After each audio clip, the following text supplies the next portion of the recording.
Hello and welcome to Walker Tea Review. I'm Jason Walker with a black tea, a Darjeeling, to get ready to steep, to taste.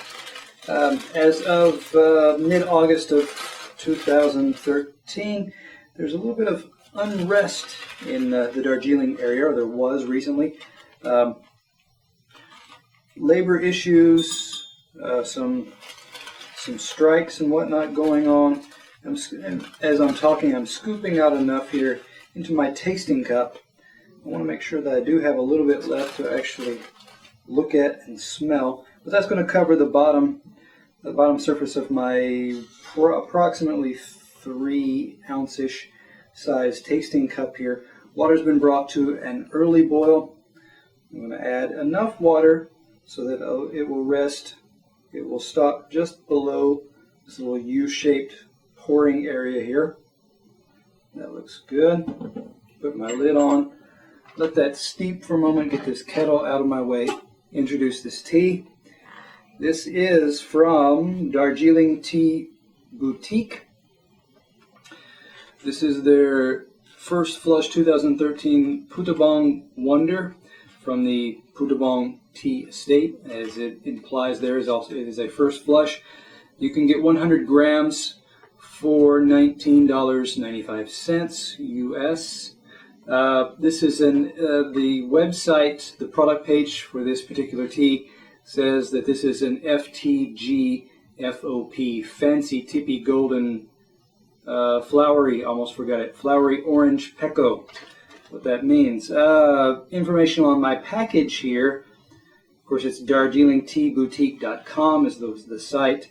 It says that this is an A alpha V Victor 2 clonal. So that tells you a little bit about, well, assuming that this tea is the same as what's currently available, that tells you a little bit about what kind of plant was used to create this tea. So I'm going to talk about this tea, starting with, of course, the dry leaf, then the wet, then the liquor. Nice. First off, got a lot of the first flush type characteristics. It's sweet. There is something kind of fragrant grape about it. There's a little bit more over towards a bit of a sweet wood type of smell. Maybe the range in the neighborhood of sandalwood.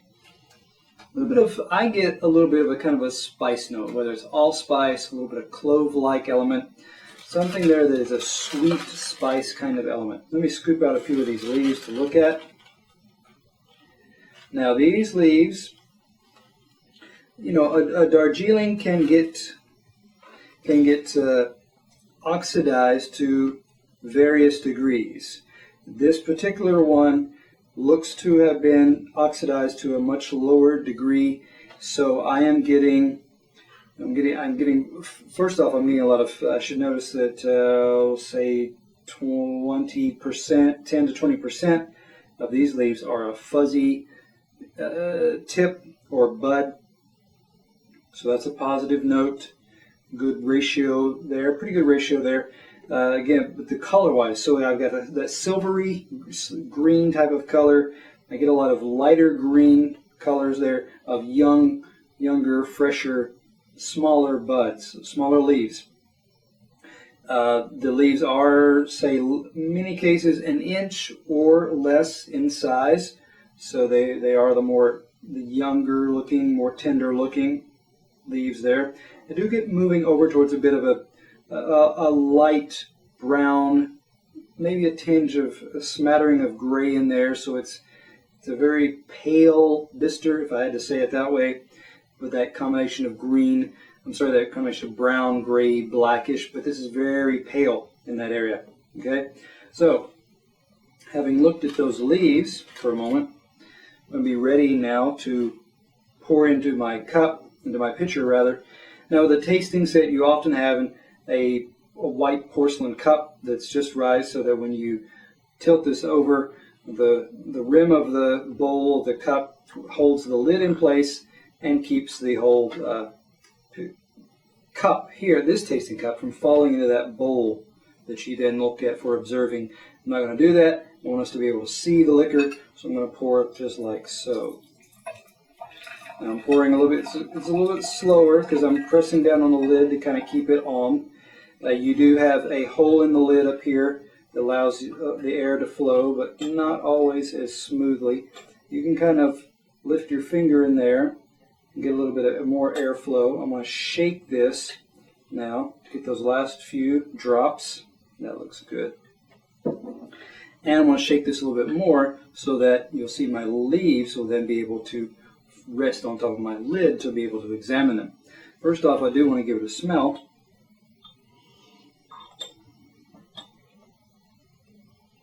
Give it a shake.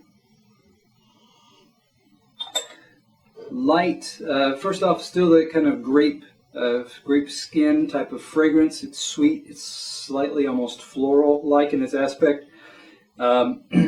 Underneath that, as with the heat, as the heat is more intense now, there is a bit of a light baked bread type of smell, indicating that, some will say, I've read some places that will tell you that's one of the nice components of a Darjeeling. It's got a little bit of a toasty, light toasty bread kind of smell that tells you it's been fired, heated properly. Okay, so this one has some of that. It's light, it's faint, it's gentle, and it enhances the other components of this tea, of the aroma at least. As it cools, it's still sweeter. Again, a little less of that kind of lightly toasted bread type note is coming off, but it's still a nice, mellow, smooth, sweet type of smell. Let me put those back into my cup.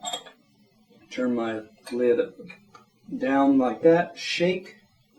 I feel the leaves loosening up and falling there and resting onto my lid, just like so. And when you look at these wet leaves, they are quite green. If at a first glance, this might look like a Chinese green tea that had some oxidation taking place on it. Here you will be able to find things like leaves. Here's a nice set here, leaf and bud. That's a nice pair there. The bud there hasn't opened up to really allow that next leaf to unfurl and open up. You have some single needles there, or bud there by itself. You get some little leaf pieces here to tender, younger leaves there. Let's see what else. I'm going to rest those on top so they're a little more obvious. You do get some kind of stem component there once in a while as well.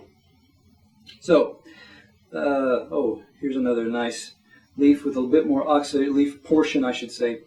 A bit more oxidation, so it's got a kind of a pale, rusty, yellow-brown type color there. So I'll set that one on top too. Try to make it a little more obvious right there. That looks good. Now, moving on to this liquor. Give it a swirl here.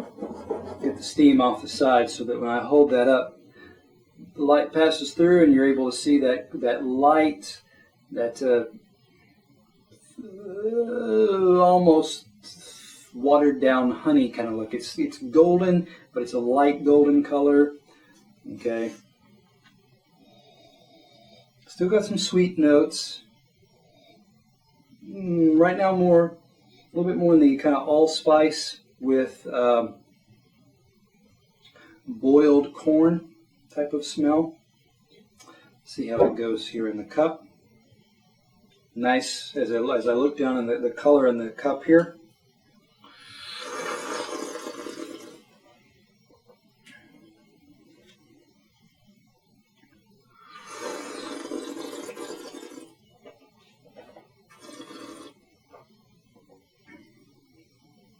Light astringent, a very gentle astringent type of briskness. It picks up more in the aftertaste. After I swallow, the dryness stands out just a bit more. Texture-wise, this one didn't. Some first flushes give a bit more of a coating on the tongue alongside the the astringency. So you feel like your tongue has a nice silken type of texture. In this sip so far, not yet.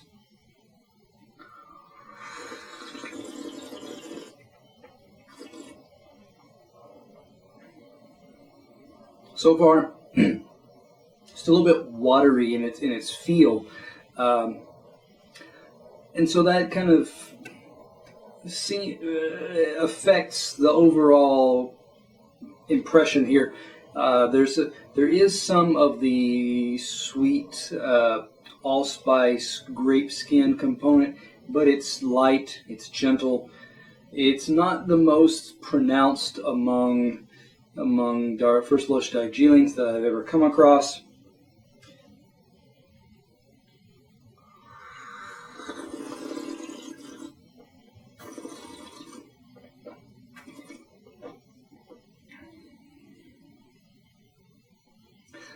Looking at this one compared with others, this is one that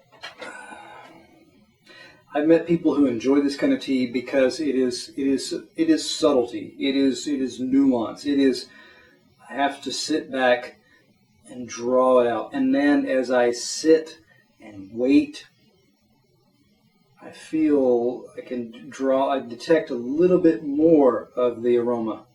I detect a little bit more of the texture kind of trying to build upon my tongue. Other people will feel like there's a watery component, a thinner, lighter, weaker component in that sense. There's a bit less aroma. I look at this and I see some value there in the aftertaste. But the parts just don't balance out. There's a little bit of this, and then it drops off. There's a little bit of that, and it walks away. It's not the full rounded package. So when I look at this, I would give this one, it's nice. It's not. I wouldn't put it as excellent. So I would give this one an 86. So come back to Walker Tea Review to find those teas that build, that weave together that full experience that you're looking for.